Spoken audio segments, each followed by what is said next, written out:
they kept. And now, if you come to political science, you have international relations, you have strategic studies and all of that. You know, I think that is basically what they did. But it is concerning to me that vocational studies, like carpentry, bricklaying, mason, and all of that, were not. In fact, vocational education, I didn't see all of that. I think they have a bit of that there. No, but they have what they call vocational studies, but it's more like for catering. You can roll it back. Like yeah, it's like catering. No, I'm talking about something like carpentry. Well, I'm pretty sure. They do, because they have trade subjects, but that's for junior secondary schools. They have trade subjects where, yes, where you what have. What I was expecting that they would still break it down too. Okay, you want them to list carpentry, bricklaying, mason, electrician, and all of that. But they did. But the beauty of it is that, look, my concern here, more like it's not about the new curriculum. It's about implementation. The 6334 system of education was perfect. But we failed with the implementation. I understand why we are doing this, because society is dynamic. You know, we are evolving, other things, you know. There are new skills to be learned and all of that. Perfect. Like everything about Nigeria, we are not bereft of fantastic ideas. Our problem is always implementation. How do we implement these things? How do we reduce them, you know, cascade them to the level that it becomes beneficial at the end of the day, so that when somebody gets off from that level, he becomes useful to himself. And we have always said that everybody mustn't go to university to go and learn something so that you come out to wear ties. It's good that I'm wearing ties. Some people will say, oh, Chukuma, you're wearing tie, I don't want others to wear tie. But it's just like that. All of us cannot be wearing tie, you know. If I had my way too, probably I would have been a technician and all of that. But unfortunately, I didn't have. I went through a grammar school in those days, and I prepared myself for what I'm doing now. You know, but it's important, beautiful if you ask me, but implementation, let's get to the basics of it. Let's get to the root of it. Ministry of Education, all the agencies involved, individuals, parents, is a collective effort. You know, we shouldn't just leave it for the ministry. It should be a collective effort. It's interesting. Well, I particularly like the fact that government is paying attention to this, to the curriculum. But I have a bit of a problem, because I'm thinking, 9 subjects for primary 1 to 3, isn't it a little too much? I know there's a breakdown of it, but I think it's a little too much. Having to study 9 subjects. 10 in general, though. If you want 10. To, 10. If you put in Arabic language, which is optional. You know, as you just said this, I'm trying to recall what did I study in primary school? Quantitative reasoning, verbal reasoning, English, agriculture. I'm telling you. Quantitative when we wanted to write from primary 4, when we wanted to write common entrance and all of that. Quantitative reasoning, verbal reasoning. I think 9 is a little too much for children. In what's the age? The age again for primary 1 to 3? There should be 6 to 9. Yeah, 6 to 9. 6 to 9. Well, 9 subjects. Approximately 10. I think that's a little too much. But you also know that times have changed, because now people get into crèche. Exactly. From crèche, they get into KG1, KG2, before nursery. One nursery 2, then primary 1. And it's a whole lot. It's a whole lot. You start learning right from when you are 2. Start learning from when you are 2. And I agree with you, it's a lot. It's a lot. And when you overload the brain like this, I don't know what you intend to make out of it. The only part I have a little challenge with is the history part. I am happy that history finally made it to the curriculum, you know, now a mandatory course. But the question I asked yesterday, and I'm still asking today, is what history are we going to be teaching the children or pupil from primary 4 to primary 6? Are we going to have the real history of what happened in Nigeria made it to their board? Or are we going to have, you know, more like a distorted history? I need to ask that question, because I can recall what happened in 2014 when we went for the confab and coalition and piling of, you know, information and all that. Yes, Mo, you're smiling. What did I do? And then someone said something, because I had to join one association while I was still in uni then, and the person asked a question about what happened during the war. I'm talking about the Nigeria Civil War, the Biafra War now. And the professor, they were like, no, don't say that. Don't mention that. When you talk about that, you're further disintegrating the nation. You know, you shouldn't ask the question. Let it be. I think the answer to your question is, well, it will depend on who is teaching. Who's teaching? It should depend on the person printing the textbook to start with. Because some persons... It depends on the person that is writing. It depends on the approved syllabus. The syllabus, exactly. Approved syllabus. But ultimately, when knowledge is given. It's now up to the individual to expand. You can be curious enough to search for more. So basically, the fact that you know that this and this happened in history, you can say, okay, why did this happen? And then, so it's up to the students. You know really. why I'm asking this question? Because when my cousin left Dallas in U.S. back to Nigeria, he said something about the U.S. history having something, that they taught them in school about how Africa has happened to have tail in between them, more like a teacher with that and all that, So you see, okay. And then he came down to the first time ever he was burned. All of them were baited there in U.S. and he came down and were like, oh, you didn't tell me that coming down to Lagos is as good as being in New York City because they flew in the night. I was like, what do you mean by that? And when he cut it out, I was like, wait, Dad, we have air-conditioned apartments? And we have even such cars at home? I was expecting to see something. Well, I wouldn't blame you. After all, in some parts, you see skits where people think Africa is a country. Okay. They just believe that. A lot of people don't know that there are so many countries in Africa. Oh well. It's just about history. History is never definite. It depends on who is writing. Like you said, even in the U.S. now, they still teach them that your descendants were slaves with tails and all of that. Like you said, So, but it depends on the individual's judgment. At that point, I'm not sure they will get into the nitty-gritty of what happened. It's just to tell them Nigeria is a country, independence, 1960. Oh well, let's move away from that conversation. Our producer is a sports lover, so he brought this to the fore, and it's quite painful. The match between Nigeria and South Africa yesterday. It was a 1-1 draw played in Bloemfontein. Now the result has imperiled the hopes of direct qualification for the 2026 World Cup. Well, the Super Eagles considered their first goal.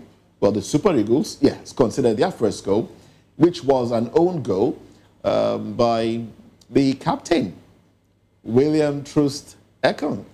And it was unfortunate that, the way they played, I watched that match yesterday and I was screaming. I don't want to talk about it right now because I was so offended as to how the Super Eagles played.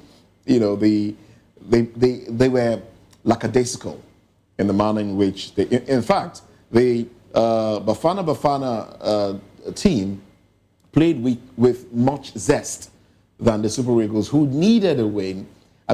South Africa had already qualified, so a draw was in their favor. Well, the Super Eagles, did not impress me. And then, big thanks to Calvin Bassey, who put in that goal. We're still a bit confused if that was a header or a handball. A bit confusing.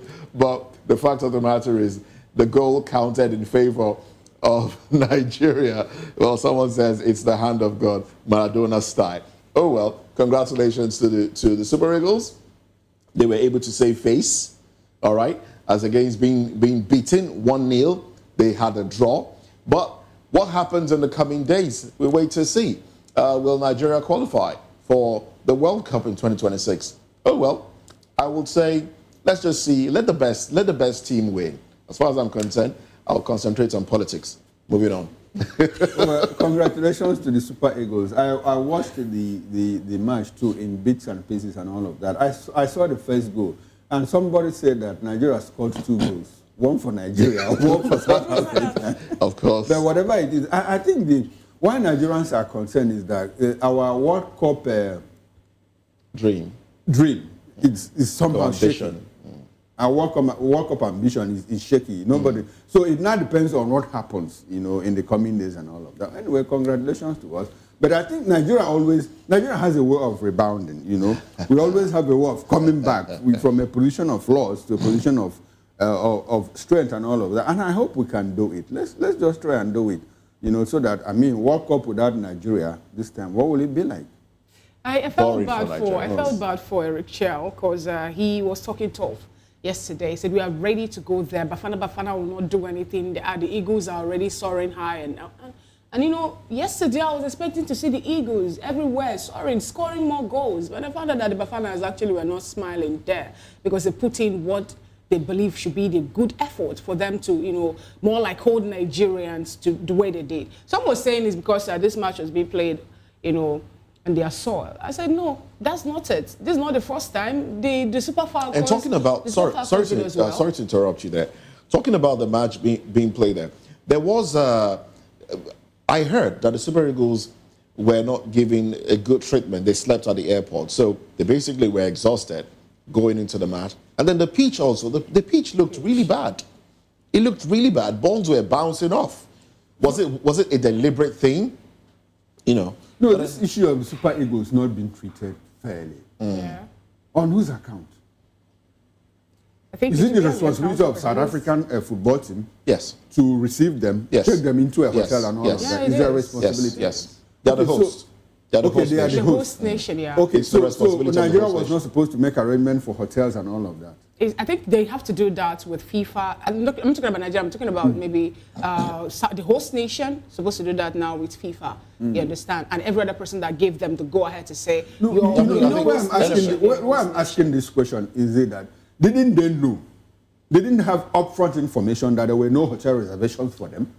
And if there wasn't, what did NFF do to get, you know, away from that? That's a good question. You get the point. So because we this kind of thing, you know, having an external locus of control, you know, you always try to scapegoat someone, you blame someone for your mistakes and all of that. I mean, we lost the game. Anyway, we didn't lose the game. It was 1-1, but like I said, we scored 2 goals. One for us, one for It's not blaming someone.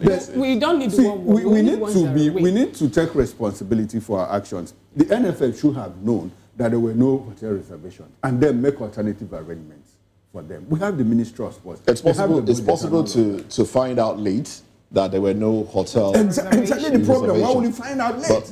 But the issue now we have a high commission in South Africa. What are they doing? Can they walk around it and say, look, this is a reservation we've made for you people? Why should we find out late? Why are we always reactive? Why can't we be proactive? Anyway, the only thing I have to say is, thank God, I want to join other persons to say, thank God there's no VAR. Because if there's a VAR, you will not be saying this you're saying now. You will just know that... I saw that thing. It wasn't a hand of God. It was a hand of God. But was that in a ball to hand or handball? It was, I don't know, it was something like that. Thank God there's no VAR, okay? I think if there's VAR, we'll be able to know whether it's hand of Basi or hand of God. But all the same, I believe that Super Eagles will do better in their next match. Away from that, in a bold political claim, APC National Chairman Professor Natasha Yelwatda has predicted a surge of defections from opposition governors to the ruling party ahead of the 2027 election, speaking, I beg your pardon, at his stakeholders meeting in Bayelsa State. Yelwatda credited President Bola Tinubu's governance performance for convincing figures like the Delta and Akwa Ibom governors to make the switch from PDP to APC and insisted that many more are still on their way. You know, anytime I see this, I'll be like, okay, fine, let's see. Some persons before now were talking about how it's more like Nigeria is sliding into having a one-party system or becoming a one-party nation. And others were like, no, it's not going to happen. But if you check it out, if you look at the way things are going, it's more like some, you know, well, I say governors now, let me start from them, are not really... they don't have that faith or confidence in themselves that they can do it again, especially those who have a hope to come back again to the seat, that they can come back again without, you know, the help of the ruling party. It looks more like that. And that is why so many of them are migrating. You know, if you're being elected on a particular political platform, you do not drop your position before migrating. They will just cross carpets. Most of them are doing it. In Delta State, we saw what happened there also. Then someone said something about Osun State yesterday or thereabouts, that they were having little permutation that the governor of Osun State also will migrate to APC. Reason being that he still wants to retain the seat. And when he said he's not interested in that particular move, they're having the issue because we're talking about the courts that they filed the suit that they filed a suit somewhere in Oshogbo, and now we're getting that to be in Abuja, and how the whole thing is being turning around the court-sacked chairman coming back again, the payment being given to them and all that. But I think 2027 actually is still far for Nigeria to be talking about politics. I think we should be talking about governance at this point in time. If the national secretary of APC is saying that more persons are cross-carpeting, Is it telling us that they are cross-carpeting because of their goodwill or they have interest? Are they doing that voluntarily? No, he said they Or are cross-carpeting because of the government, the president's telling performance. When you check the likes of Fubara, if Fubara is to join APC tomorrow, will you say he did that because of the performance or the activities of the governor? No, you ask Iwalda, not me. You ask him. The thing is this, 2027, it's going, I don't know what 2027 will look like, but from what I see, you know, from what I see, standing from afar, like an architectonic stance, you know, as an architect trying to review a building and all of that, 2027 will be interesting, but it might also be, it might have negative consequences from the way we are traveling, Dino said something the other day. Dino said that, look, we also know, ADC said we have about 7 APC governors that are working for us. Did you hear that? We have about 7 APC governors that are working for us, you know, and they said it confidently. So when Iwalta says that, look, more people will cross-carpet, because of more people will defect. Why? Because of the president's stellar performance. And I'm asking, which performance is he talking about? Which stellar performance is he talking about? Is it because the inflation is now single digit? Is it because insecurity has been eliminated? Is it because, like the president said, Nigeria is no longer a corrupt country? You know, but I take all of those things out as sound bites, you know, just put it out there, you know, all in the realm of politics. Nigerians know, Nigerians are feeling it. Everybody is feeling it from start to finish. Even people that are highly placed. We keep talking about how businesses are closing shop, how power bills are rising every day, or the increase from 7 million to 37 million and all of that.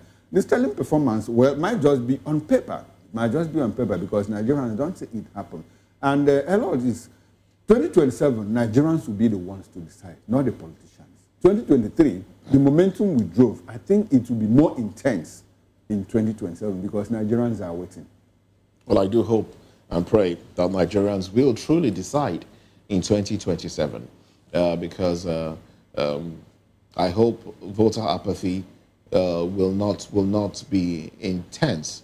It's a prayer I'm making, you know, that Nigerians will come out, exercise their franchise and, you know, elect leaders based on conviction that this person will perform, not based on sentiments of, some it being my turn or it being our turn or some people trying to steal our land. It's unfortunate. I was in a cafeteria yesterday and then having a conversation with someone, and this issue of Lagos being no man's land came up, and you know it's horrible to see that we still educated people, and I'm talking really educated people, still going about saying, okay, let the country just disintegrate. We could still stay married. I mean, if you are from this tribe, you're married to this person, we could still travel.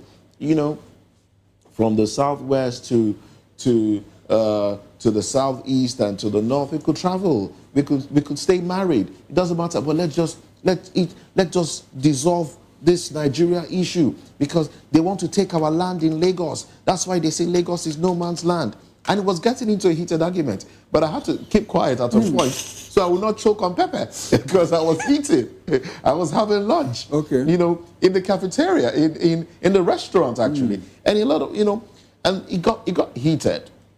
It normally does. It normally. It's unfortunate that we're still in that quagmire. And we will always be. Exactly. It's unfortunate. It's unfortunate. And this comes from really educated people. That's what troubles me. You see why I say it will always be. It's about human nature. It's not a Nigerian thing. It's not an African thing. You see, in some parts of Europe, you still find those things. But they have been able to moderate and modulate their differences. If you go back to the Yugoslavia war, why it balkanized and all of that, it had to do with all of this. This is our land. Yeah. Right from 1379 during the Serbian War in Albania in Kosovo between Albanians and Serbs and all of that. Moses, they are parts of the UK now. In Wales, if you're an Englishman, you tread softly. I'm telling you. In France and in Belgium, those things are existent. But just that they are able to manage it to the point that it's quite reduced. Our own is that our fault lines are still there, and it deepens every other day. It deepens every other day. So it's sociological and it's anthropological to the extent that waves of migration, when people move from one area to the other, and when you talk about Lagos being a no man's land, now that one is coming from Daniel Bwala now, not an Igbo man this time. And so historically, we're also told that at some point it was the Edo people that occupied here and all of that. A bit of history, just 1 minute now. In Kosovo, what happened was that at the time, it was Albanians that occupied it. But when the capital city of, on top of my, I've forgotten that place. But people had to move a lot, People had to move a lot, and now left the Serbs there. So at that time, between when the Yugoslavian war happened, what happened was the original people came back to say, we are the owners of this land as far back as 1379. And it became an issue. So it will stay. It depends on how we manage it as a people. Good thing that now Lagos has become cosmopolitan, it become metropolitan. So, but people will still say this belongs to us. But we are able to live together in all of that. All right. That's the bottom line. Interesting one there. I think I will have to go straight to looking at what the cover page of the National Dailies are talking about today without wasting much time because we're pressed for time. And here I have the first daily newspaper before me. There's also Business Day, the Daily Independent, the Guardian newspaper, the Punch newspaper, the Nigerian Tribune, and a whole lot more. Let me start off from the cover page of the first daily today. Beside the masthead, strike suspended. NUPENG calls of action after deal with Dangote refinery.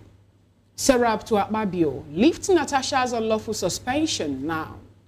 World Cup dream fades. Eagle held 1-1 by South Africa. The banner headline on the cover page of First Daily today is FG retreats. Tinubu government backs down on 5% fuel tax after public outcry. Presidency fires back. Borrowing not reckless, but necessary. That's coming from FG. P2B resumes public activities after medical break. NCAA crackdown, 13 airlines summon overflight delays, passenger complaints. Nepal in flames. Parliament urged as deadly protest forced PM to resign. I also learned that the finance minister also was, he was beaten somehow. He was manhandled. He was manhandled a bit. Now we have, I don't know what happened. Why are we having this revolution now? But anyway, the bottom spread line reads that 2027, more governors, lawmakers will join APC. That's coming from Yulwatda. Those are the stories on the cover page of the First Daily newspaper today. Okay, now let's go through the Guardian newspaper with the window headlines. PDP, LP, others place Senate's move to stop Natasha's resumption. Delta slashes dialysis costs, expands health reforms. NUPENG suspends strike as Dangote agrees to unionize workers. Now the big story. FG under pressure as DMO blames FX global shocks for rising death. And more story from the Guardian. Nepal on edge as PM, that's Prime Minister, key ministers resign over alleged graft, social media ban. Flight delays, disruption. NCAA summons domestic airlines to Abuja. Reps fume, summon minister over Abuja-Kaduna rail derailment. After how many days, after how many weeks? Okay, I think they just resumed and all of that.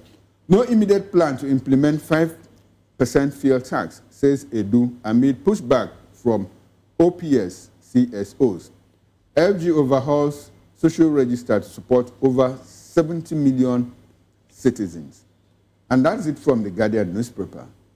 All right, then. So let's go to Daily Independent newspaper now. Let's take these headlines here. FG rules out immediate enforcement of 5% fuel tax.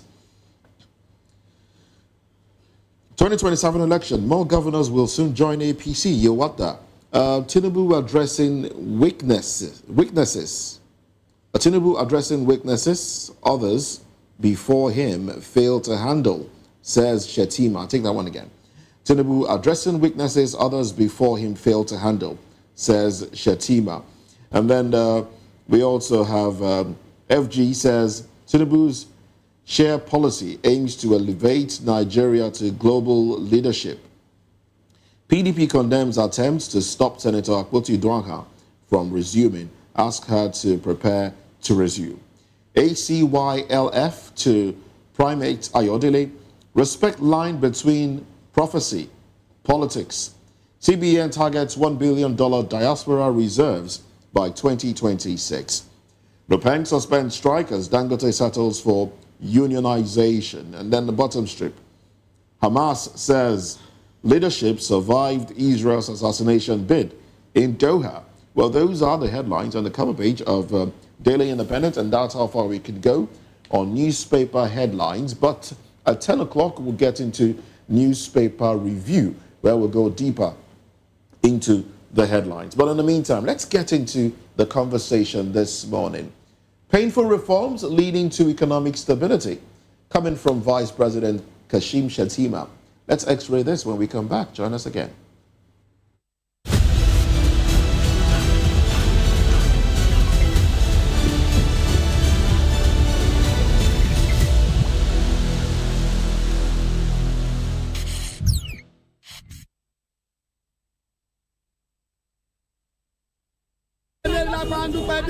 Good morning. It's the start of a beautiful day. Or start your day right with a healthy dose of news, fun, and inspiration.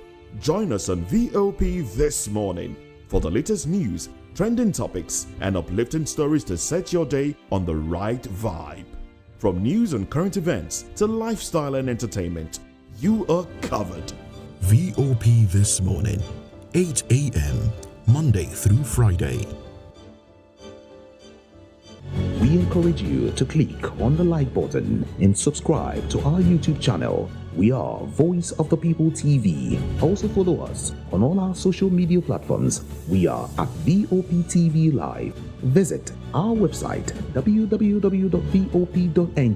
for fresh and trending news. Also watch us live on SLTV channel 264. VOP TV, Voice of the People Television. 2564 is coming up on Burning 9, right? The 2564 Atlantic Tower. What happens in the hush behind hangar doors? Who signs the papers that gamble with lives? Which truths were grounded before they even ever had wings? If you've ever buckled a seatbelt at 30,000 feet, if you've ever stared out of that tiny window and wondered who's really in control of the skies, it isn't just flight, it's power, it's politics, it's pressure sealed in steel. We're peeling back the clouds from runway risks to sky-high secrets. We're diving deep where most dare not to look. Aviation Scope, every Sunday at 7 p.m. only on Voice of the People TV. We don't just report, we reveal. We don't just ask, we uncover. Because when it comes to the skies, ignorance is turbulence. Aviation Scope, the sky isn't the limit, it's just the beginning. In a world where truth is the ultimate power and opinions scream the loudest, it's time to wade through the noise. Hunger no get drum!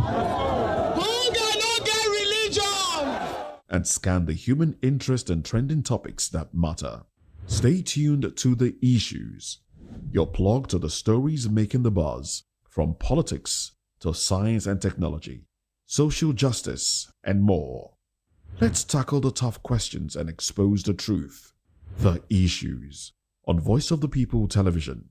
Don't just react, understand. Good morning. It's the start of a beautiful day. Or start your day right with a healthy dose of news, fun, and inspiration. Join us on VOP this morning for the latest news, trending topics, and uplifting stories to set your day on the right vibe. From news and current events to lifestyle and entertainment, you are covered. VOP this morning, 8 a.m. Monday through Friday.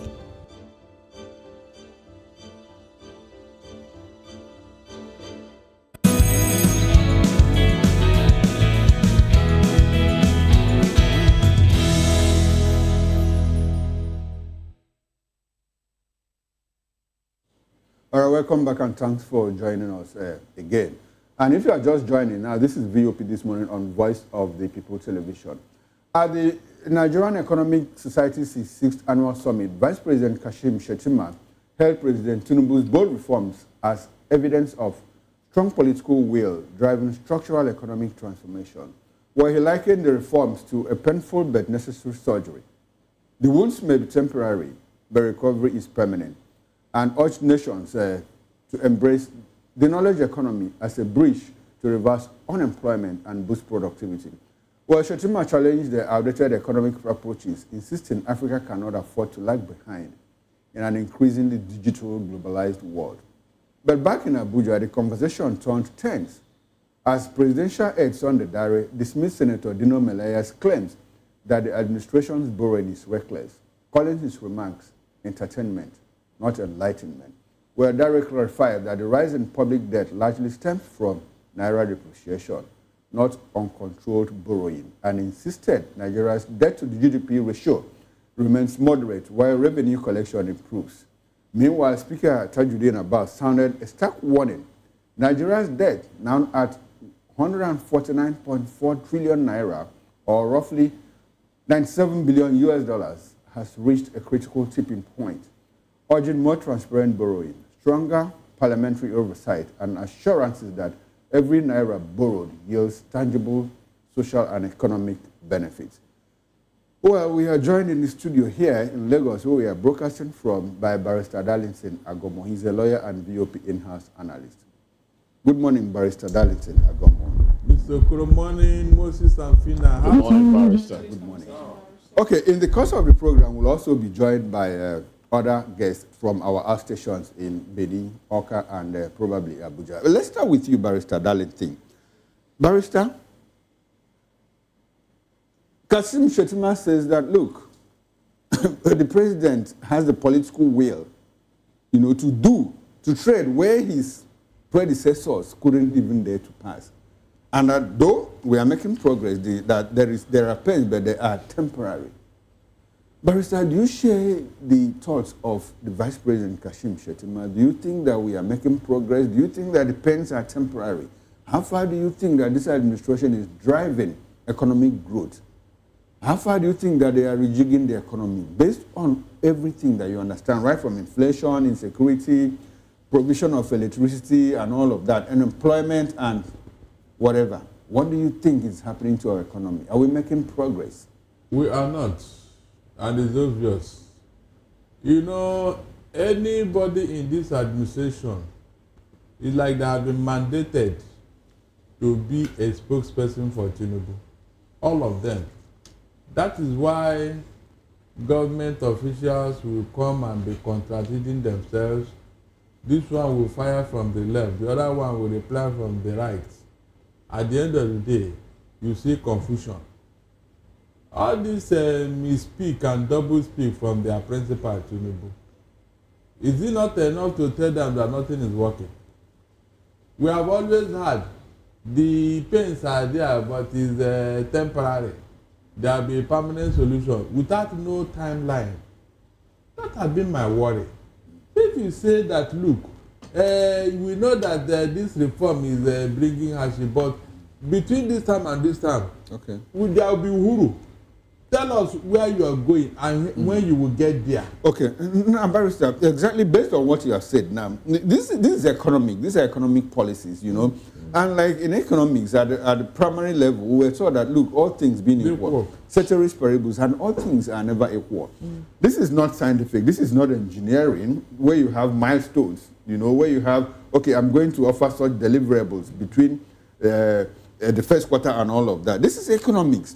The vagaries we're exposed to the vagaries of society evolving, international business, international economy, and all of that.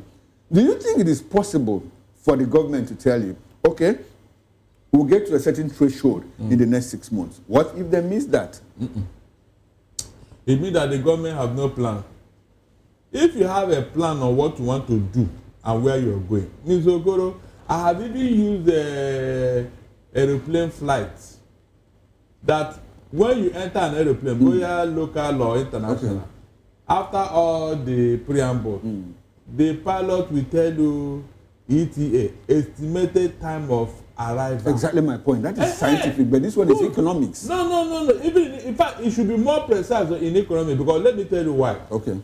If you have a budget and you say this is what we want to achieve based on so and so, is that not true? That's why you have a budget. Are you working toward that budget? Because if I want to go by what you're saying, that means there will be no planning. Just leave it open-ended.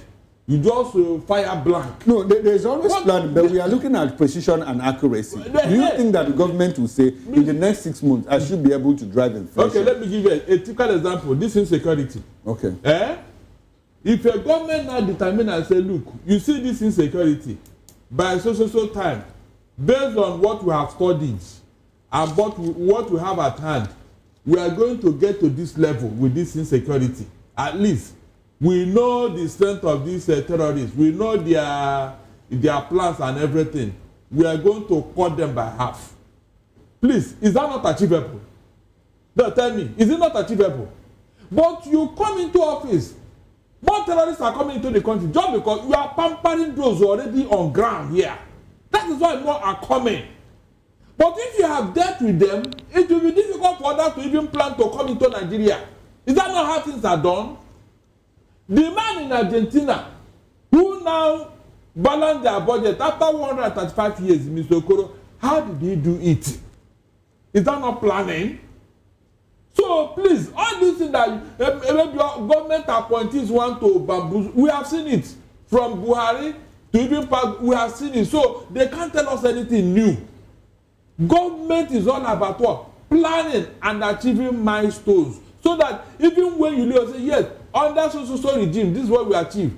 Obasanjo was able to cancel our debt. Is that not true? Was he not planning? Apparently, he was lucky. He took advantage of the situation that he made. It was after so many years of military interregnum, Obasanjo came in 1999. And based on that, the Western world, all of them were able to listen to him because democracy had come into Nigeria. And he leveraged on that. And they cleared our debts. Right. How come you are building on those debts again, Mr. Okoro? How come? Even with nothing to show for it. Some countries, if you give them the amount of money Nigeria have thrown away, in fact, their country will become paradise. But here, you budget money, you don't see where it's going. You don't see how it enters. You don't see where it's going. You don't see anything at the end of the day. Go and check. All the things that this government has planned and said they are going to do, where are they? Mr. Okoro, where are they? Isn't that when you want to go and buy something in the market? When you buy it, you bring it, everybody says, yes, I bought this, you know. All right, Barrister. But here, we don't see anything. Thank you so much, Barrister. Let's get Dr. Moshidu Asiu Abiola join this conversation. He's a public and political affairs analyst. Good morning, Dr. Moshidu. All right, good to have you join today's conversation. Now we're looking at, the hardship that is biting in one breath, according to what the Vice President is saying, and also the fact that the economic policy of this President's administration is yielding wonderful fruit. Recall that this actually happened during the WAPAC that happened in Abuja. There also, the House of Representatives Speaker made Nigerians also understand that our debt now stood at 149 trillion. Naira. How viable is the economic policy, even when we're still borrowing? Although the coordinating minister for finance told West Africans that they should stop borrowing money from international organizations. They should stop borrowing or relying solely on foreign bodies for their, if they have any financial need. But how are we going to do this when we know that Nigeria is still like at $49 billion in foreign debt? Well, our foreign loan profile got bloated due to devaluation of Naira. It's not like maybe we have increased, the government has actually increased in borrowing, as some people claim that this government has borrowed more than any other government. That is not true. It is that staggering at that figure because of the exchange rate. Probably before now, the dollar to Naira was around that kind of 700, 750 during the last time of, the last administration. But because of liberalization of the policy, of the exchange policy, now we have Naira to dollar around 1,550 thereabout. So when you do the simple calculation of our debt profile, because our foreign debt profile is in USD. So by the time you convert that to Naira, that is why you see that kind of amount. Not like maybe we are actually doing much borrowing now. And also, we should also let ourselves know that the federal government of Nigeria is not actually borrowing again locally. So the figures are there. Government are not borrowing locally again. The banks can tell you the figures are there. You can check. So yes, it's interesting. Sorry to interrupt you, Dr. Moshood. It's interesting that you're taking this stance, but you're saying government. It's not about how much they've borrowed. It's the floating of the naira that makes it look big. But Tajuddin Abbas, the Speaker, House of Representatives, did cry out 2 days ago, about I think 2 or 3 days ago, that the borrowing was excessive. Even though he came later to basically recant. That has been debunked anyway. No, not debunked. He recanted. He said, the borrowing, though excessive, are essential. So it's not debunking. It's not like anybody's lying on him. He said it, and he didn't say it. And he said there was no transparency. All right. The point we are making here is that the governance is continuum. This government is taking it from where the last administration left it. The last administration borrowed excessively. Let's put the record straight. Borrow excessively, and they borrowed to finance infrastructures. Most of the rail system we have in the country today were done mainly through borrowing, heavy borrowing. And now, and also let us also put in context that while the past administration was borrowing, our production, our local production of oil was actually at the lowest level. It got to a point we are at 750,000 barrels per day. It was as bad as that. It is now that we have the government that is trying to shore up the production. Most of the production Nigeria had during the last administration was lost through theft, vandalism, and so many other factors. So now I think we're at about 1.6, 1.7 now. So we hope that the government will continue pushing this. If we can push this to be around 2 million barrels per day, right. I think you do a whole lot. I'm coming, please. Go ahead, sir. Go ahead. You will do a whole lot to show up our earnings, because you can actually, your earnings actually tells on your capability to finance infrastructure. One thing we must also give to the administration is that because of this precarious situation that we find ourselves, in order for us to break the circle, that is inform the reason why the government is tightening the monetary policies and the fiscal policy of the country. That led to the re-engineering of the tax administration. That is why the tax reform bill have to come into place. And we want to believe that now that the reform have been passed by the National Assembly, we want to see how the administration and taking off of this effect will be. All right, let me start with you, Dr. Moshood. You said something. You said that the last administration borrowed excessively. Yes. I would like for us to go back and recall that the last administration left the total debt exposure of this country at 44 trillion naira. Within 2 years, now we have hit 246. So between the last administration and this one, which borrowed excessively? Excuse me, sir. Excuse me, sir. You also say that, look, this present administration has tried to shore up our production level, meaning that there should be more money for us. Unfortunately, we are borrowing more. And when you say that we have stopped borrowing locally, the president just said it off the cuff the other day that, look, the economy has been stabilized and that we will stop borrowing. Not that we have stopped locally. And a day or two after that, he also sent fresh requests to the National Assembly to approve $1.75 billion from the World Bank. How do you help? Can you help us reconcile all of these differences that you see or that we see? Now, what we need to put in context is that some of these applications, requests to National Assembly, many of them are not borrowing for the immediate. Many of them, when you look at the last that was sent to National Assembly, was actually like a projection of what we tend to borrow at these intervals. I want us to look at those requests and then let us not just take the figures at the face value. So these are requests that are futuristic. Look, we are going to borrow so amount from this period to this period. But Nigeria, just who we are, what to look is that we just take the figures and add it up together and put all of them together. It's not that maybe all these loans are being accessed, are being harnessed, and then they are now in the system. No, these are okay. These are what the government intend to do. Actually, they are borrowing. We are not saying that these are loans. The government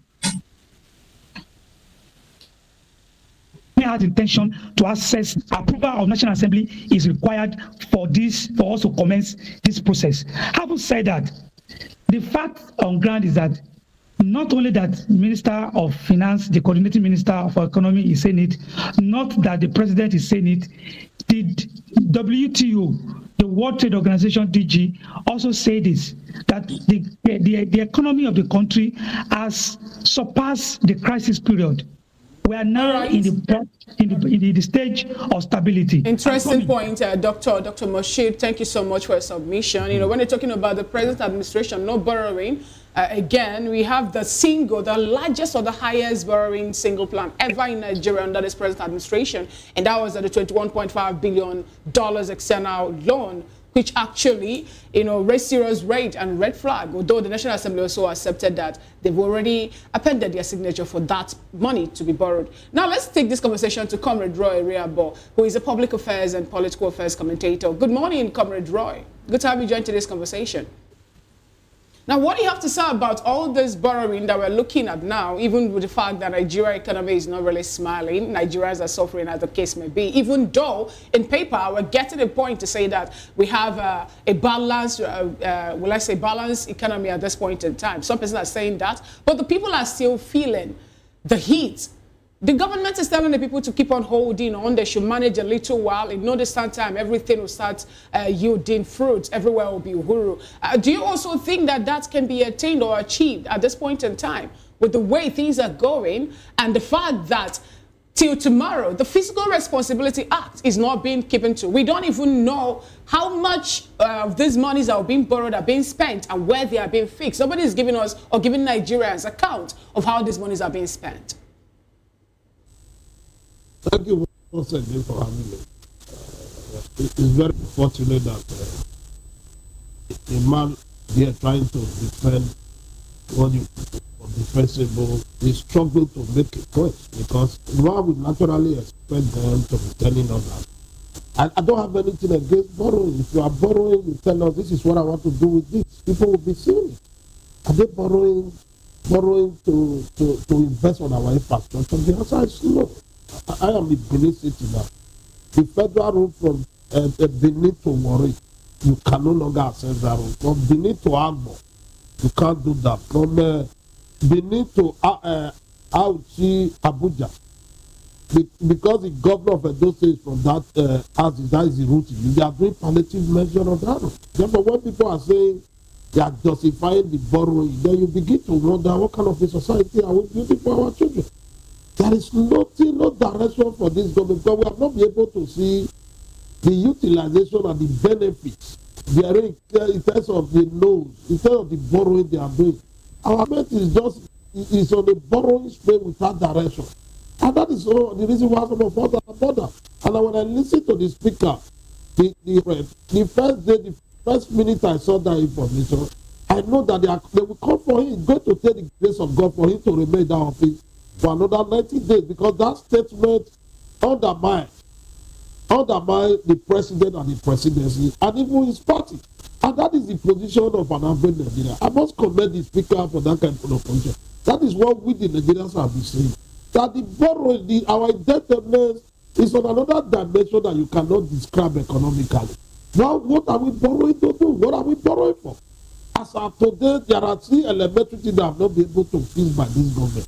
We were told that once we remove fuel subsidy, there will be too much money for the Nigerian government. Exactly. So we naturally expect, and because they made us to believe that the subsidy of fuel was the problem of this country. Exactly. And when the government came on board, they hurriedly removed it. So as of today, they are now still struggling. They are borrowing from all and going. There is nowhere the Nigerian government are not going to borrow. If you hear them say we are no longer borrowing locally, it's not because they are aware that even the banking sector in Nigeria doesn't even have capacity to give the Nigerian government money to borrow again. There is no resources for them to borrow. Therefore, that's the reason why they are switching away from the local borrowing scheme and the banking of the international government. It's not because they sincerely love the economy. It's not because they are genuine towards their population. It is because they are aware that the banking sector in Nigeria, they don't have, the local banking does not have the ability, the capacity, and the strength to bring out money. You cannot give what you don't have. The bank don't have money because of that. If you look at the angle, you saw protests, within the week, I saw protests in Abuja.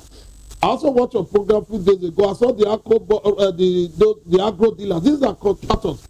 Contractors work, and the government is not paying. What does that show to you? That is going to drastically affect the economy? Because these are money they source for, they borrow the money, and the government is not paying them. What do you see? You will be seeing that in tradition. That is what we are seeing today. There is no need for anybody to come and be defending the borrowing disposition of this government. What I need from them is to be very critical and direct. That we have borrowed A and we use it to fix B. We'll be seeing the B. We are going to borrow C to fix D. We'll be seeing it. These are not, it's not out of government and government. It's not rocket science. And these are not things that happen in the spiritual world. You go to Kobu before you know what government is doing. The Nigerian government as of today, they are very consistent in borrowing, and they are not consistent in performance. That is the fear some of us are having. All right. I see no reason why we should borrow money, and there is no direct action to show that the borrow is good. Are we borrowing in 21st century? Are you telling me the Nigerian government, are they borrowing to pay salary? Is that what they are doing? Thank you so much. If they are borrowing to fix infrastructure, let us see that infrastructure. Thank you so much, Comrade Roy. Thank you so much. You have been joined in the studio here by Mazi Amobi Iheboro. Good morning, Mazi. Good to have you joined today's conversation. And let's get your opinion on the fact that the Vice President, is defending the hardship that Nigerians are suffering or having at this point in time. He was of the opinion that the hardship actually, it should be there. It's painful, but it's necessary. Help us actually walk around this with the fact that Nigerians are the average Nigerians are the ones crying at this point in time, but it's more like the political elected officers are the ones chilling and enjoying. Bramfak is even planning on increasing the salaries of president, vice president, even when Nigerians are finding it difficult actually to navigate their daily lives. Thank you very much. What do you expect from a vice president when his principal have already asked us to continue to endure? It is same and same. I'm not surprised that the vice president is towing this line. It's the same administration. And unfortunately, my colleague that had just spoken talked about, the Speaker of the House inferring that the government is borrowing so much and all that. And they have forced him. I think I saw somewhere they have forced him to recant that, Did they force him? Yeah, he was forced to recant that. He was forced. And all that. So what the important thing we are saying is that you can't continue to tighten your belt. There's a limit to how Nigerians can be asked to tighten their belt. And more worrisome also is the fact that those people that are asking Nigerians to tighten their belts are also almost always losing their own. That is the contradictory aspect of it. Importantly, perception is real. If the government asks us to tighten our belt, we should see them as also tightening their own belt. But that is not true. You have just reminded us that there is an attempt to increase the salaries of political office holders. We said it on this table that it is most insensitive and most unadvised.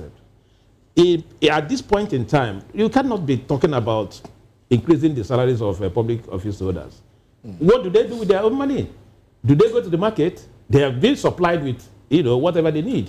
We are the people that go to the market. We know the pulse. We can feel the pulse of Nigerians. So it is ironical, it is unthinkable that the public office holders are thinking in terms of increasing it. They should not push Nigerians to the walls. The system is already heated up, that they can no longer take, some of these things. Now, just yesterday or thereabout, the finance minister said the 5% increase in petroleum products can wait, because the Nigerian people have reacted, that they can't continue to take this. What it translates to is that by January 1, if you buy 10,000 naira fuel, you pay extra 500. By the time you extrapolate, you can also imagine how much money that this government will, net in. And just like the previous commentator has said, where are all these monies going to? How do you feel as a Nigerian over that particular projection for 5% increase, tax on the PM? I regard this as extortion. Okay. Because already we are tinkering with the tax reforms. Remember, when these tax reforms were put together, we did not hear about 5% petroleum tax. We did not hear about it. We'll talk more about that when we get into our next conversation with brothers on NUPENG and Dangote Refinery and the petroleum sector, basically. But let me take this conversation back to Dr. Moshood Abiola. Dr. Moshood, I do hope that you're still with us. I'm with you. Okay, great. Now let's talk about the monies borrowed, monies left in, monies borrowed during the past administration and this administration. We know that the Nigeria's debt surged from 49 trillion naira to about 144 trillion naira just in 2 years. Right after 2 years of this administration, it has moved from 49 that the previous administration left, left Nigeria with, and then to 144 trillion naira. Now, but service to revenue ratio has fallen below 40%. Would you say the borrowing is sustainable at this point? Well, it is. Our borrowing. Our revenue is actually at the tilt. Let me use that. The federal government, with what I've seen, policy direction of federal government is federal government have seen that there's a need for it to show up. But you seem to be struggling to put that you seem to be struggling to put it the revenue. The government has believed that if it's able to tighten the loopholes, close the loopholes, show up the oil productions, then we'll be in a very good shape. Show up oil production. Our revenue will surely skyrocket, and then we can have a semblance of sanity in our finances. And I want to believe that that's the reason why the tax reform bill was actually engineered in the first place. So we can't do things the way we used to do it. It's like we are just rigmaroling. We are just within a circle. We need to break even. We can't continue to just living subsistently. We must live for tomorrow. All right. We can't continue to live the way we have been living. All right. Interestingly, a lot of Nigerians will disagree with you on Nigeria breaking even, or Nigerians breaking even, because poverty level has skyrocketed. A lot more Nigerians have gone deeper below the poverty threshold. A lot more Nigerians are finding it hard to have one meal a day. Finding it hard. And I agree with you. Oh, you do? I agree with you. Okay. And that's why the government believes that what we are facing is temporary. Temporal. And I believe that. I share that too. Okay. I believe that if we allow the reforms to manifest its gains, we'll be out of the doldrum. How long do you envisage that it will take for the reforms to manifest its gains? I believe in the third year of this administration, by this time next year, we should have a semblance of sanity in our system. Okay. All right then. Okay. All right. Thank you very much, Dr. Moshood. I like the word you used, the semblance of sanity, meaning directly that, look, it might look like sanity, but that is not what it is. Anyway, let's come back to the studio here before we leave this conversation. Barrister Darlington. Yes. Okay. Sorry, Barrister, I'll come back to you. Let's just go to Oka, because We've been joined by Mr. Victor Agusiobo. Victor is a fellow Nigerian Guild of Editors. He's a writer, crusader, and public affairs analyst. Good morning, Victor, and thanks for joining us on Political Lens. On VOP this morning, I'm sorry about that. Morning. All right, Victor, good morning. Good to have you. Yeah. All right, I'm sure you have followed this conversation. Now, we are discussing the borrowing, GDP to debt ratio, and all of that. And the Speaker of the House of Representatives said something the other day, the borrowings are excessive, and so we should slow down. And after, he said something that looks different from what he said. We understand all of that. Now, what should be the role of the National Assembly in checking these borrowings? Because the last time I checked, all the borrowings also passed through National Assembly. And they approved all of them, including the highest single borrowing of $21-point-something billion. What should be the role of the National Assembly? Who should take responsibility for all these borrowings that are not even accounted for? Your reaction, sir? Very frankly, I have followed the discussion right there at the studio. I want to say that economics, being a quasi-science, can sometimes have a natural check, and the check has to do with the human beings to whom economics is meant to interface with. And when you look at the human beings and blow all the grammar within the parameters of economics, and you still find very undiluted hunger and poverty, where people are almost resigning to the permanence of hopelessness, and you continue reeling out all kinds of economic theories that do not have meaning to their lives, the defenders of government at this point may have a problem, and even voodoo economists may also have a problem in trying to sell that kind of stuff to the people.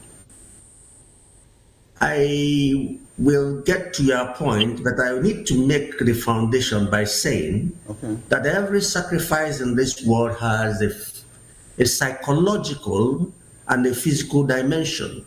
The physical dimension is the pain that you are passing through because you are sacrificing. Then the psychological dimension is that you will have to believe in the ultimate outcome of the pains you are passing through. I do not know, and I stand to be corrected, whether the Nigerians have been psychologized into believing in any positive outcome of what government says should be the sacrifice that they should pass through. Not long ago, we were told that once you remove fuel subsidy, the government will have quite a lot of money to do a lot of things, 1, 2, 3, and 4. The citizens are wondering, why are you getting so much money by removing oil subsidy? And you are indeed borrowing more. The checkered cues from the economic province tend to confuse the people. That's the point I'm making. So back to what the legislators should do. Back to what the legislators do. I am a little bit worried where they derive their demographics. Ordinarily, in a good democracy, the representatives of the people should be those closer to the people. Any definition of democracy without lawmakers is not a definition at all. They are the people closest. Therefore, they should have a way of filling the pulse of the people directly. All right. So when they do that, sorry? I would like for you to land on your thought because we need to move on to the next topic of conversation.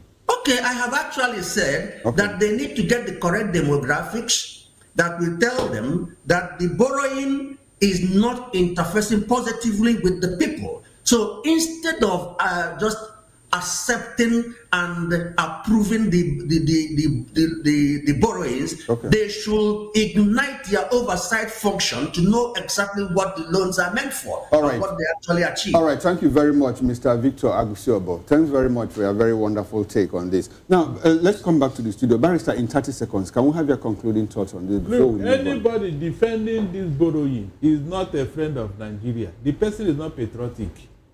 Because The issue of telling me that it is because of Naira devaluation, was it not for you to have more money? Because before that time, it was at, I think, 500 or 700 per dollar. Yeah. Now, the thing went to 1,005 or 6. That means for every $1 crude oil you sell, okay, you have more money. You have more money. All right, thank you very much. So where is that money? Harrington. Thank you very much. Where is that money? Mazi Heboro, can we have your thought, your concluding thought on this? This is borrowing too many. It should be discouraged because the citizens will have to pay for it. Nigerians will have to pay for it. All right. So we should be much circumspect about borrowing. Okay, all right. Dr. Owolabi, I hope I'm correct. Yeah, concluding thought on this too. Dr. Moshood, your concluding thought on this. On this is that borrowing is not bad, especially if you borrow to fund infrastructure. And I believe a time will come, we will turn the curve. We are moving towards that. All right, thank you very much. I must appreciate all of you gentlemen for your wonderful take on this conversation. Now, we'll move on to the next topic, and which is NUPENG comes angry nation. Strike suspended after union rights deal. But fuel pen already spread widely. Join us again. We'll be right back.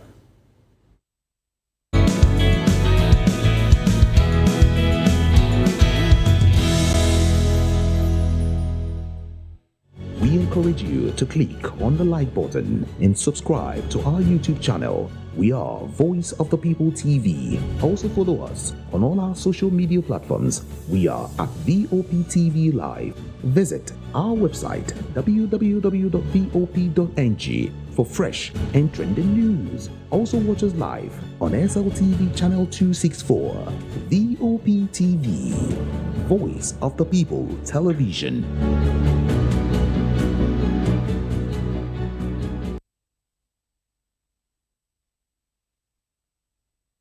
In a world where truth is the ultimate power and opinions scream the loudest, it's time to wade through the noise. Hunger no get tribe. Hunger no get religion. And scan the human interest and trending topics that matter. Stay tuned to The Issues, your plug to the stories making the buzz, from politics to science and technology, social justice, and more. Let's tackle the tough questions and expose the truth. The Issues on Voice of the People Television. Don't just react, understand.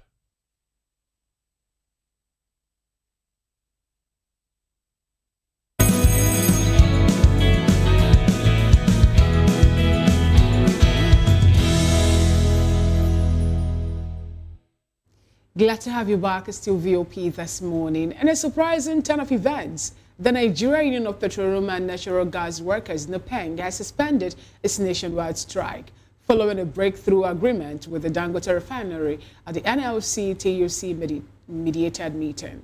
The union's demands for the right to unionize its drivers were formally recognized, with a memorandum of understanding signed that mandates the process be completed between September 9 and 22 and guarantees no worker will be penalized for participating in the strike. Yet, the relief may already be too late for frustrated Nigerians as petrol stations across Enugu, Ebonyi, Ondo State were forced to shut their pumps, sparking fuel queues. 6 high black market prices and at 1,200 naira, 1,500 naira per litre, and soaring transport fares, doubling for tricycle and bus rides in many areas.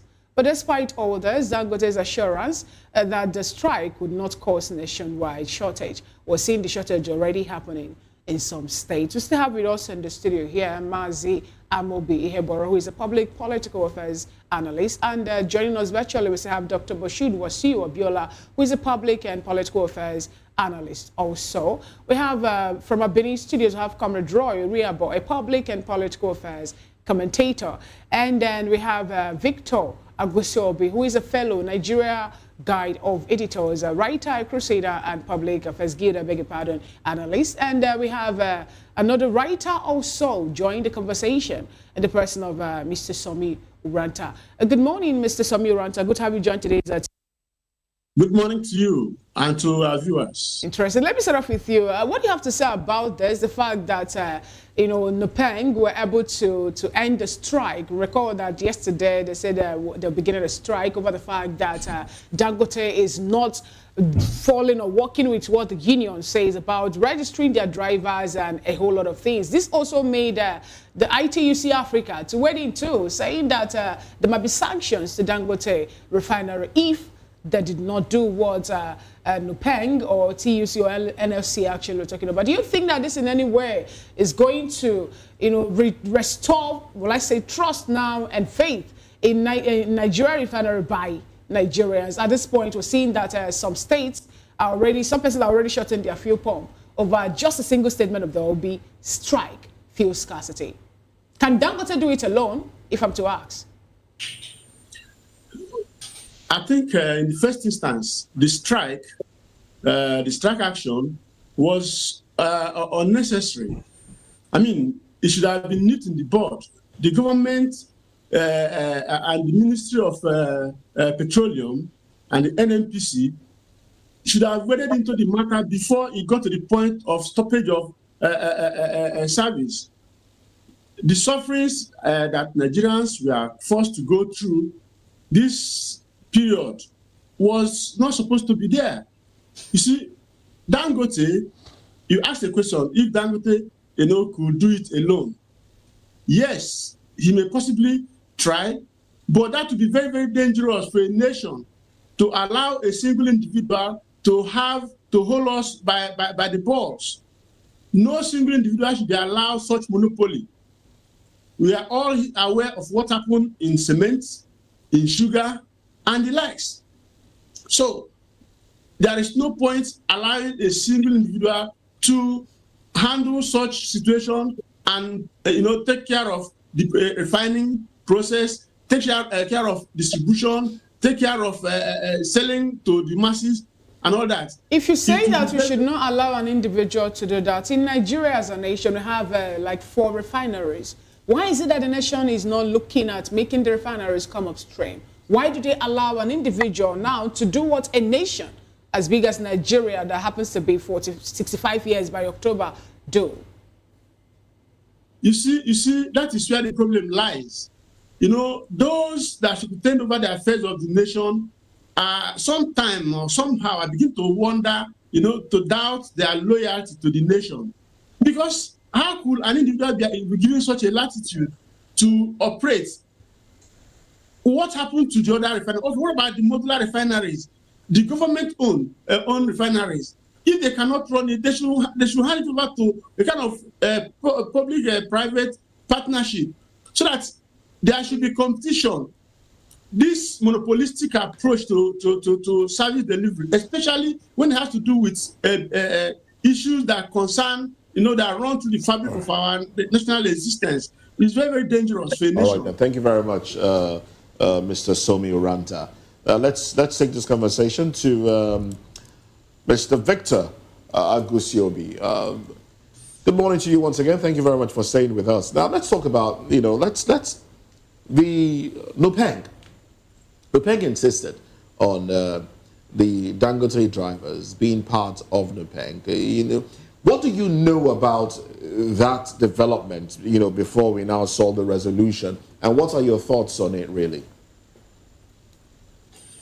Okay, not much known, but I seem to be in a position to figure out what the real-time issues are. It's all about a power game in the industry. Yeah. None is totally altruistic from the Dangote side, from the Penn side, but at the end of the day, a middle ground must be reached, and I think it has. Dangote, like a typical businessman, wants total control of his workers, where he can hire and fire very freely. NUPENG, on the other hand, will want the incorporation of our 4,000 truck drivers. That's a large number, with all their checkoff dues that will enrich NUPENG. So NUPENG will ultimately make more money from the deal. So at the end of the day, there is a little part that deals with the worker, in as much as Dangote cannot fire willy-nilly. NUPENG will be making some money defending the worker from the whimsical, dispositions of the businessman. So I think when they drop some of their selfishness and meet at a very tiny point of altruism, things will start working out. That's the way I look at it. Okay. All right. Well, some have said that NUPENG was trying to compel the drivers, to come under its fold as a way of not being pushed out of business entirely. And, they seem to have succeeded in doing this. But what does this mean? This is going to Mazi Amobi now. What does this mean for the distribution arm of petroleum products? Let's take it from this angle. One, there was a time Dangote talked about these trucks, and depot owners, fled up that their jobs are being taken over, that there will be unemployment and all that. One then wondered whether the truck drivers Dangote is going to employ are from the outer space and not from Nigerians. So that nullified that. Then the issue of NUPENG came up. Let us remind ourselves that unionism, joining union is voluntary. It is copiously cited in the labor laws. It is, voluntary. The employer will not ask her employees not to join. Then the union cannot force the employees. Now, the argument here is... Let me come, please, okay. Mose, let me come. And then, in all these conversations, I did not see the place of those truck drivers. They've not spoken, they've not told every person that they are joining or they are not joining and all that. So they are left in the dark. That tells me that there is something happening. Okay. Because ordinarily, what NUPENG is doing is what the drivers ought to have done. We want to join or we don't want to join. So that lacuna is there, unseen. Be that as it may, the issue, now look at the whole resolution. The DSS anchored it. Why must the DSS? I will get to that aspect, the involvement of the DSS. Thank you very much. We'll get to that aspect. But talking about the drivers, not having a voice or their voices not being heard, one start to wonder, because the revelation that Dangote had another organization help it to recruit drivers and then compel the drivers to sign that they will not be part of a union, that has not been proven. Yes. So, is this NUPENG? Now, let me go back to the question I asked. Is this NUPENG trying to, just basically save itself from extinction by compelling, the drivers that have been employed by Dangote to come under its fold, or what exactly? Exactly what you're saying. NUPENG wants to be relevant, especially when the large chunk of human capital is involved. Just like our colleague said earlier on, the check-off dues are there and all that. So these are the issues NUPENG is looking at. But there is no way you can remove the fact that probably Dangote may have done better than what the union could have given to them. It is possible. If, for instance, union is saying pay our tanker drivers 100,000, Dangote may decide to pay 150,000, and they are better off. So we cannot always almost. But there are also accusations that Dangote is underpaying. Are you a staff of Dangote? Well, these are allegations out there in the That open. is what we are saying. That is why I am of the opinion that the drivers involved should have a voice here, so that we will know even where the pendulum is swinging to. All right. Okay. Also, let me throw this question to Mr. Comrade Roy Oriabo. Let's get you into this conversation with all the allegations. A lot of them unproven allegations flying around, and is there somebody somewhere who is trying to fight the idea of Dangote refinery monopolizing the sector. Comrade Roy, and what could be done differently? Yeah, thank you once again for having me. The issue of monopolization, you can't take that away from it. I expect Dangote to even know more better as a businessman. He should go back to go and read the theories of the formation of trade unions across the globe. This is not new to Nigeria.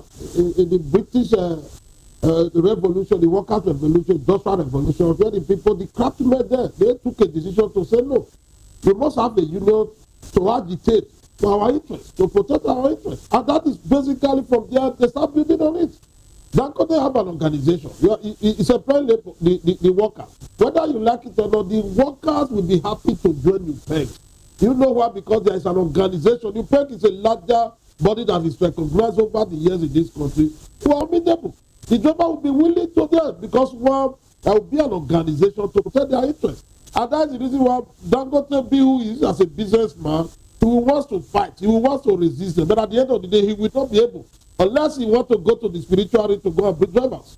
If you want to work with people genuinely on the floor, they will say, we need that. If you look at Nigeria today, most of those private school owners and others, they find it difficult for their teachers to join unions. Because they want to continuously suppress them. You go out, once you are working in the private sector, there is a way and manner they want to suppress you. They'll prevent you not to join the union. But the union is the last code that will fight the interests of the workers. And Nigeria, as an example, is that over the years we have seen men who have metamorphosed from the union struggle to become politicians. And whether you like it or not, that platform is there. People must continue to advance. The workers must continuously ask for pay rise.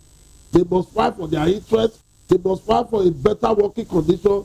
Without the union, they will not be able to organize that.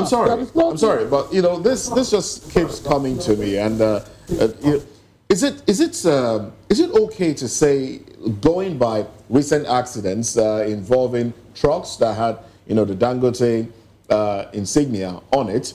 Those Dangote trucks have been accused of being involved in accidents. Is it okay to say that there was some sort of foul play somewhere and inexperienced individuals were employed as drivers as a way of shortchanging one organization or the other? Is it okay to think that way? Going by the accidents that we've experienced in recent time. Depend on where you are sitting on the table. And some persons will want to reason along that line. That, as a businessman, you must be looking for shortcuts. You want to make more profits. That is your intention, and that is your goal. And why those you are employed, they want to sit to enjoy a good pay. Therefore, there must be a union, there must be an organization that should be able to protect the interests of those who are working. Can you prevent Dangote not to join the Billionaires Club? Before Dangote set up the refinery, there was an organization that gave him the certificate to operate. Do they not have the refinery?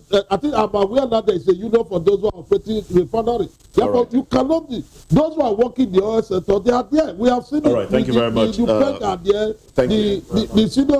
The other body are also there. We cannot run away from it. Dangote should allow people to belong to union. Because the union will also help Dangote. It's a win-win. Win-win indeed. Win-win indeed. Well, big thanks, Comrade Roy. Unfortunately, I would have loved to, go deeper into this conversation, but we have, quite a lot of voices to hear from, a lot of analysts on the show today.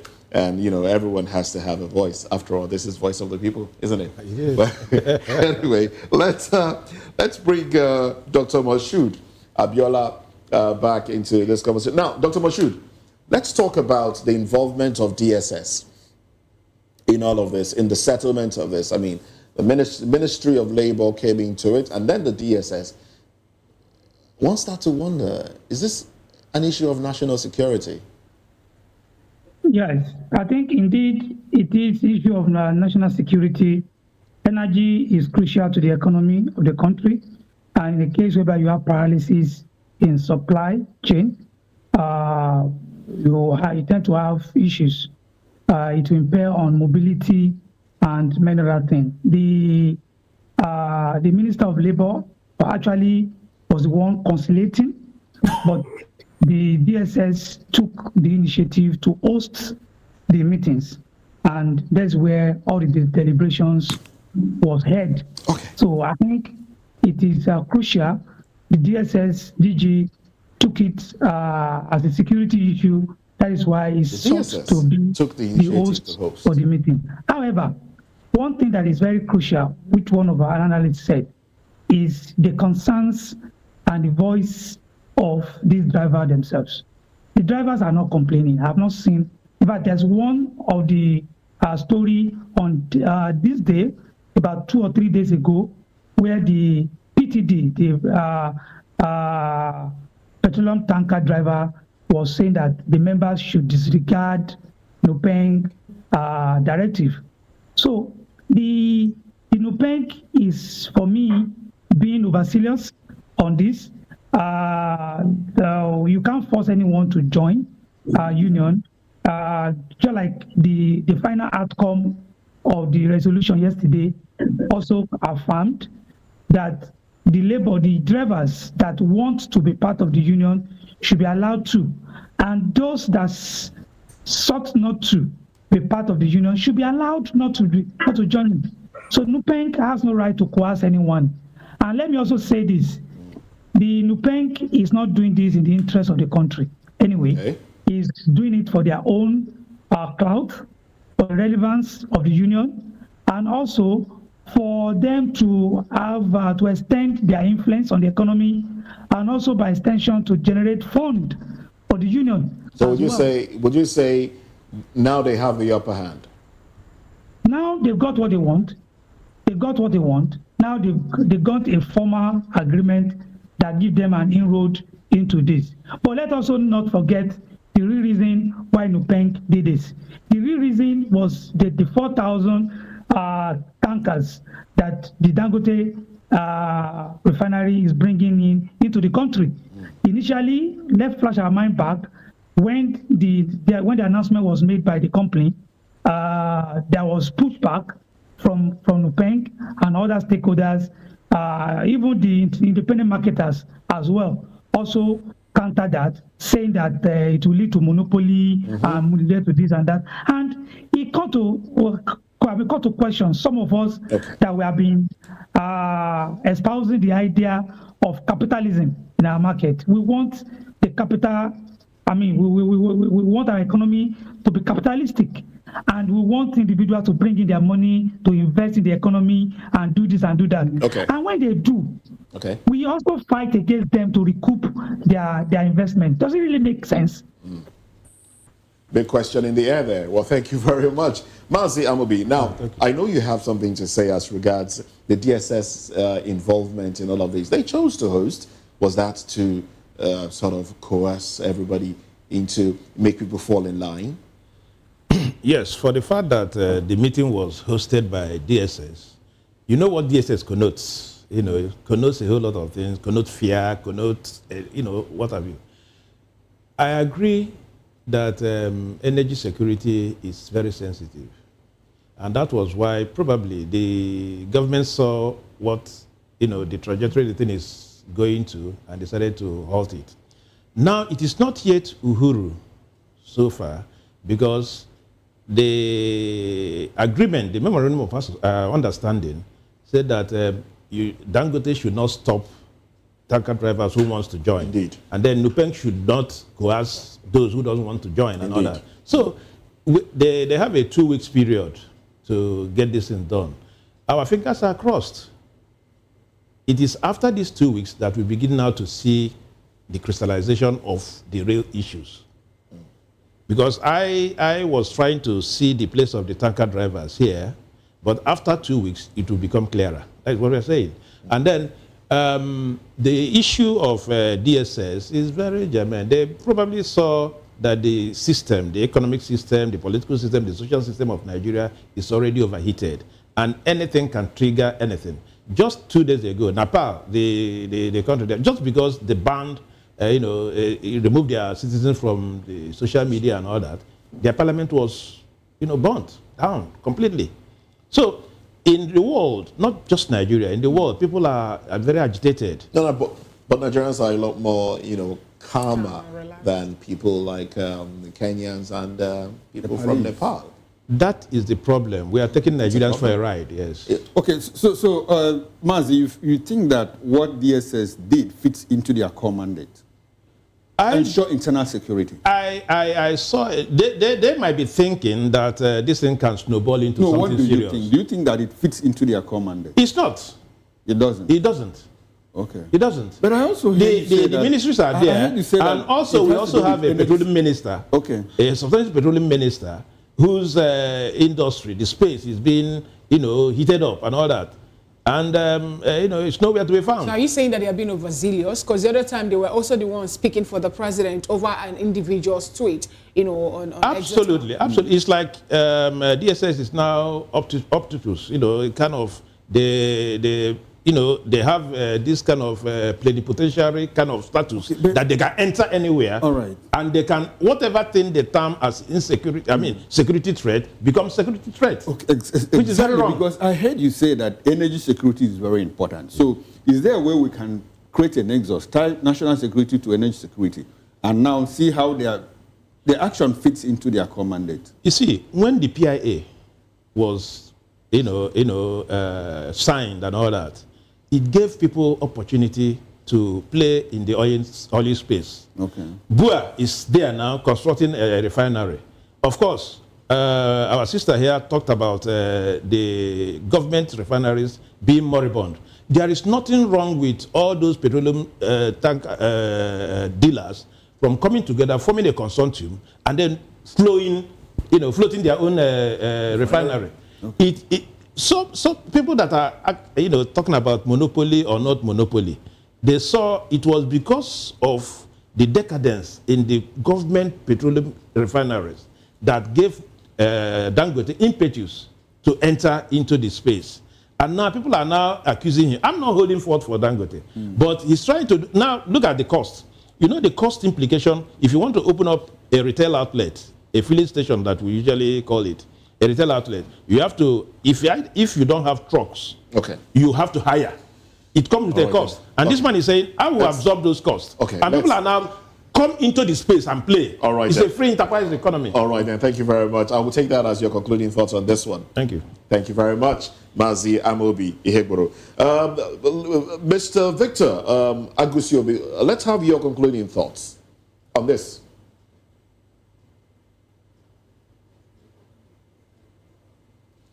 All right, then. Well, okay. Well, I do understand that we've lost connection to our virtual guest. But let's take this, let's get into another conversation now. Let's go to the Senate, where Senator Natasha has been barred from returning.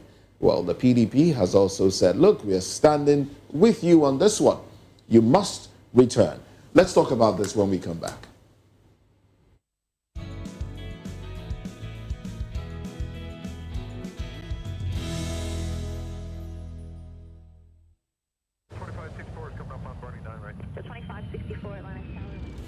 What happens in the hush behind hangar doors? Who signs the papers that gamble with lives? Which truths were grounded before they even ever had wings?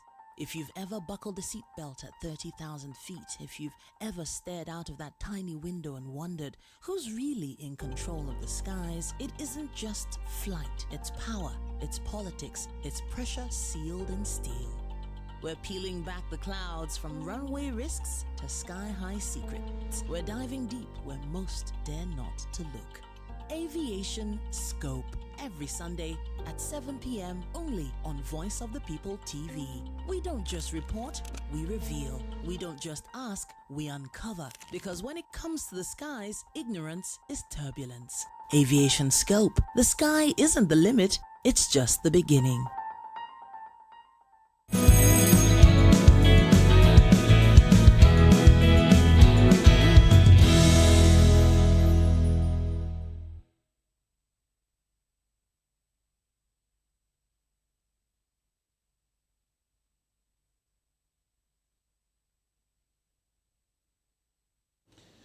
Well, Senate has refused to allow Senator Natasha Akpoti-Uduaghan resume her legislative duties despite the expiration of her 6-month suspension from the Senate.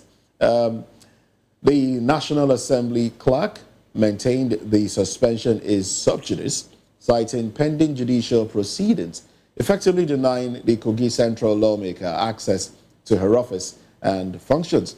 Well, we've had some Nigerians speak about this as well. Now, the People's Democratic Party, PDP, is beating the war drums, as it were, on her behalf, demanding that she resumes without delay, and also accusing the APC-led Senate of orchestrating what's been called a political gag on dissenting voices. Well, the party flagged the action as a flagrant violation of the Constitution and Senate rules, warning it endangers democracy and women's representation. But they have called for solidarity for international democracy institutions and civil society to resist what they term creeping authoritarianism in Nigeria's corridors of power. Well, Mazi, I was going to call you barrister. Mazi, you need to go and take a degree in law. I think so. Mazi, I will be. Now, let's x-ray this story, this issue. The Senate has said, look, it's sub judice for you to come back. The case is still in court. Don't come back. But she was, according to the Ethics and Disciplinary Committee from the Senate, it was 6 months. Now, they didn't say they didn't put that in legislative days. It was 6 months. And with the expiration of 6 months, shouldn't she be allowed to come back? What exactly is going on? Yes, this opens up the issue of personalization of the whole matter. I should think that having served her term 6 months, she should be allowed. But the Senate is hiding under the sub judice whatever to now say, okay, the thing is still in court. We cannot accept your resumption and all that.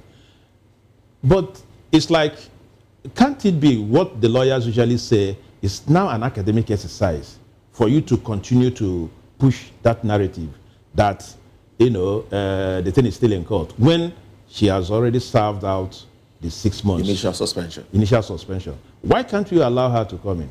Now, you see, many a times, and this case should have been given expedited hearing, knowing the sensitive nature of this matter.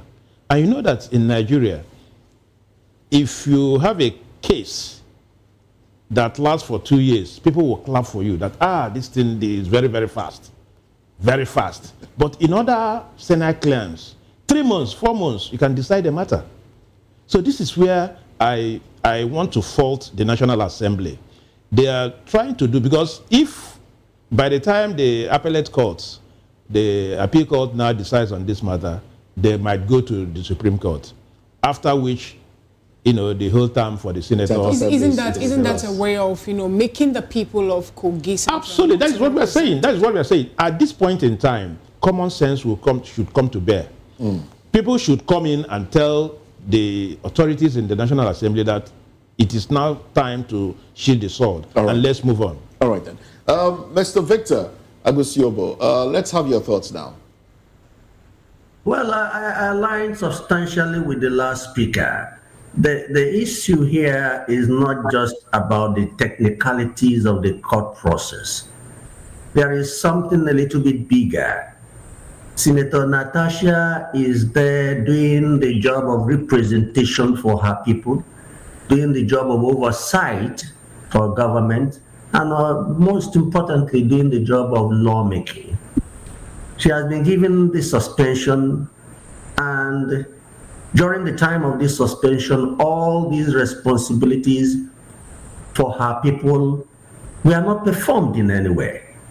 So it is a minus for where she is representing in a democracy. If she is no longer there and there is a process to remove her and place another person there, then it will still be a process. For now, I consider the weight of what she is expected to do for her people far weightier than... But what does this say? What does this say about the 10th Assembly? Yes, there is a whole lot of what some not too charitable people will call unprofessionalism and a lot of personalizing of affairs in the legislature, which shouldn't be. It's not about an individual, it is about the health of lawmaking. It is totally about the health of lawmaking. Zeroing it on the lady and thinking that she's been penalized for what they may consider her extra reach on the personalities in the National Assembly doesn't really make sense. All right. Kogi State, her constituency is losing. It is a discount on democracy. Lawmaking, representation, oversight functions are essentially her duties, and they are losing on that. Thank you so much. She has served the punishment. Sorry?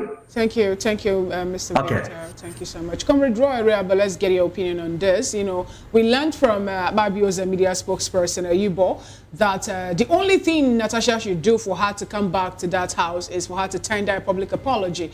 Do you think that this particular restriction is more like a way to cow her or gag her into tendering the apology for her to be able to return to the house?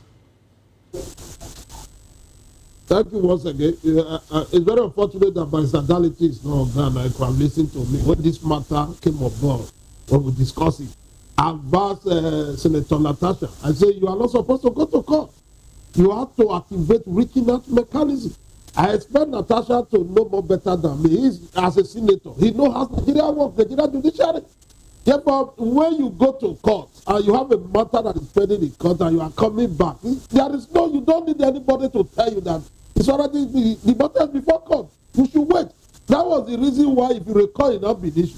And I said, I know what the National Assembly did to her. If that should be the case, comrade, if that should be the case, we have the Senate President also, the name also happens to be making it to the list of the persons in court.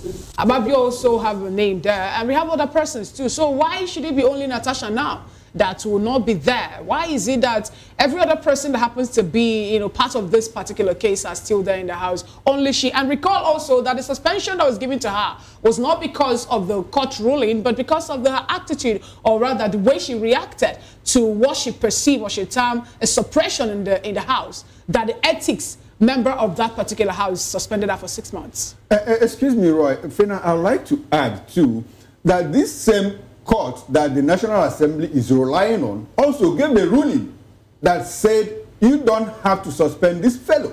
And the National Assembly went ahead and did that. The Senate went ahead to suspend her. Nigeria is an unusual environment. The earlier we understand Nigeria, the better for all of us. Nigeria is an unusual environment. You can, I have been in a situation like this. This has been my fear. It not been issue. We discussed this matter here. The issue that is happening to those forces who are fighting against Natasha, it's not about her performance. It's not about her representation. It's an issue that you and I cannot even comprehend because it's between the Senate President and she came up with different allegations as the case may be. As of today, where are we? She hurried to court and they say you go to court. Considering the fact that she's supposed to know how Nigeria judiciary operates over the years. Nigeria judiciary is not a judiciary that you get to and get results. Comrade Roy, are you not saying that Nigerians should continue to give in, to the excesses, to the rascality, quote unquote, of people in leadership? How should Nigerians confront them? And you said that Nigeria is an unusual kind of place. Should we allow Nigeria remain unusual? What should we do to take back this country, to ensure that things are done in the right ways? Do what is right. You cannot be a hellfire and claiming to be a saint. We both get it. In my own class, we were told that it's an immoral to be moral in an immoral society. Nigeria is an unusual. We must address issue on this way. Right. She's one of the 109 senators. She is one grounded in how and manner they operate. I am also an answer that talking from a distance because I'm able to study the years. Thank you so much, comrade. For you to be able to rescue. Can I chip in? Press for time, comrade. That is my Thank you. Thank you so much, Comrade. About how it not been issue. It's not PDP is not coming up as a party. All right, thank you so much, Comrade Roy. I would have loved. I would have loved us to, take that, but we're pressed for time. Even the likes of Dr. Moshood Wasiu Abiola, couldn't give his own submission, and then Mr. Sabio Ranta, because of time factor here. But anyway, I believe we can extract this more during the newspaper review, where we have Chukuma and Moses come back again here on Voice of the People Television on top of the hour 10 a.m. You can dissect that during the newspaper review. Thank you so much, Dr. Moshood Wasiu Abiola, public and political affairs analyst, a businessman, an entrepreneur, for being part of today's VOP this morning. Also, thank you so much, Mazi Iheboro, for your active participation today. Sami Uranta, thank you so much for being part of today's VOP this morning. And Comrade Roy Oreaboy, public and political affairs analyst and commentator, thank you for being here. Mr. Victor Agusiobo, thank you so much. We sincerely appreciate. And this is where I will draw the curtain on today's TF. On behalf of my colleagues and the backroom staff, the producer of the show, David Edwin, thank you so much for this one. Moses and Chukuma Okoro will come back here. I am Fina Okechukwu. Just do want to enjoy the rest of your day and try your best to be a patriotic citizen. It will pay. Nigeria is a great nation, I believe.